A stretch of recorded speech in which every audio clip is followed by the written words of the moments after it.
저는 결혼 전에 혼자 살았어요. 그런데 친척이 많은 데 사는 사람들이 가족이 많은 게 그렇게 부럽더라고요. 그래서 저는 결혼할 적에 친척이 많고 그런 집이 좋다고 생각했는데 집사람은 반대했었나 봐요. 그게 서운을 받는데 그래도 혼자 사는 저와 결혼해 줘서 저는 장가 갔습니다. 그런데 장가 가고 나서 한동안 시골도 안 갔는데 한 번은 시골에서 작은 엄마한테서 전화가 왔대요. 그 작은 엄마가 왜 그러냐 그러니까 작은 엄마가 갑상선이 걸려서 그 목이 갑상선이라는 게 목이 붓는 거 아니에요. 그래서 서울 병원을 가야 되는데 그래가지고 그래서 서울에 와서 큰 병원 뭐 서울대병원 뭐 한양대병원 그런 데도 다니고 그랬는데 수술을 하는데 150만 원 뭐 싼 데는 130만 원 영등 보니까 뭐 80만 원에도 해준다는 데가 있다고 그런 얘기를 하는 거예요. 근데 문제가 되는 것은 농촌에 살면서 큰 돈을 갑자기 장만한다는 게 쉽지 않잖아요. 그래서 집사람한테서 그런 얘기를 들었어요. 그리고 제가 그때는 병원 계통에 다녔기 때문에 그러면 내 병원 의사 선생님한테 원장님한테 물어보겠다고 그러고 원장님을 찾아갔어요.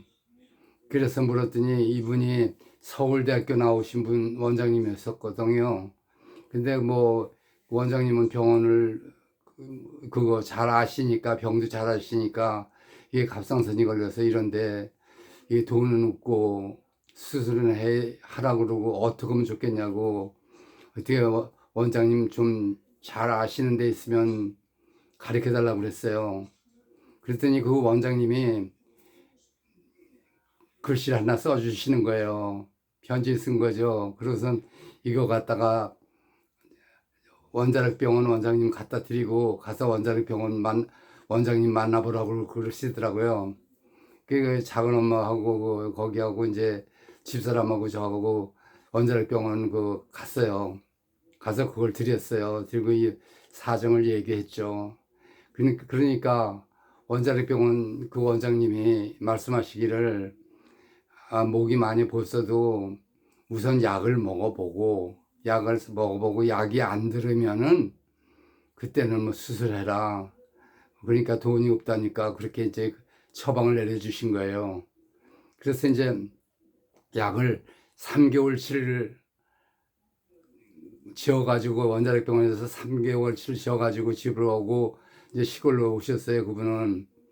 근데 이제 그 옛날에는 지금은 뭐 그런 거 별로 안 하지만 교회에서 부흥회라는 걸 했어요. 부흥회를 하나 하면 진짜 성령 받아가지고 뭐 진짜 그냥 오 할렐루야도 하고 그런 기억이 나네요.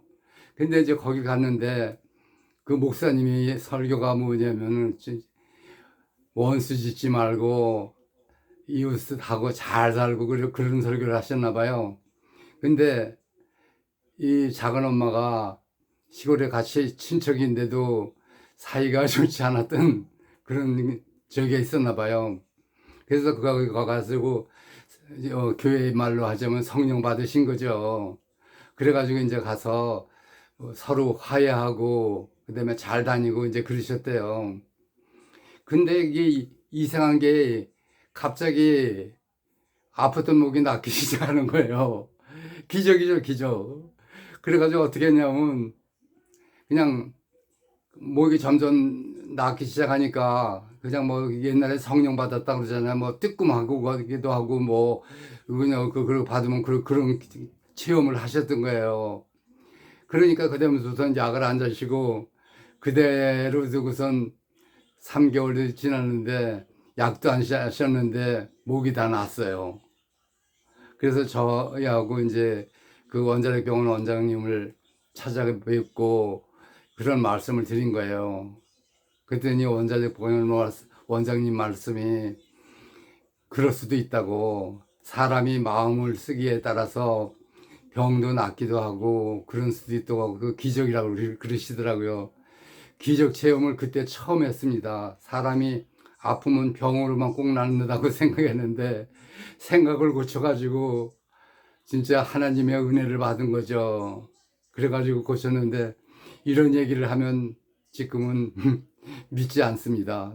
그런 일이 어떻게 일어날 수 있냐고요.